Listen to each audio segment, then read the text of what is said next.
Welcome to Nauru, a country so small it doesn't have a capital, barely 21 square kilometers in size, with a population of around 10,000 people, and yet once held the title of the richest nation per capita on Earth. Today, it faces bankruptcy, environmental disaster, and rising tides. This is the story of the world's richest poor country and the smallest island nation in the world. Phosphate, a fertilizer gold mine formed from centuries of seabird droppings, was discovered on Nauru in the early 1900s. For decades, colonial powers exploited this precious resource. But after independence in 1968, Nauruans took control. And just like that, a tiny island became one of the wealthiest nations on Earth. With per capita income soaring to $50,000 in the 1970s, Nauruans lived lavishly.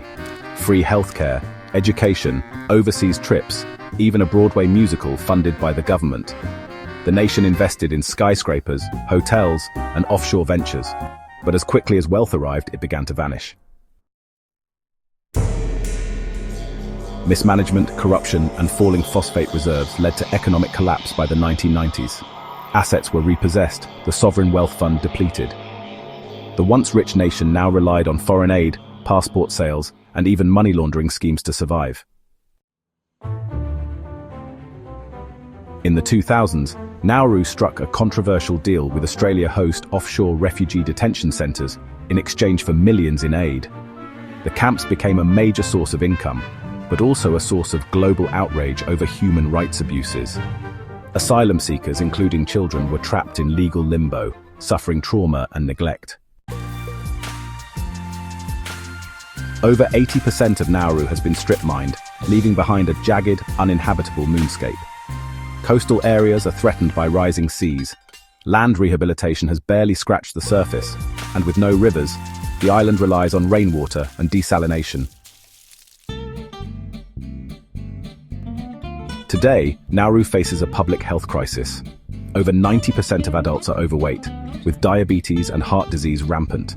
Almost everything is imported, and fresh food is scarce. Still, communities stay tight-knit. Family, church, and sport provide strength in the face of daily struggles. Nauru has played global politics to survive, switching diplomatic recognition between Taiwan and China for aid, speaking out on climate change, and aligning with powerful allies. But its future remains uncertain. Deep-sea mining is a possibility, but so is rising sea level.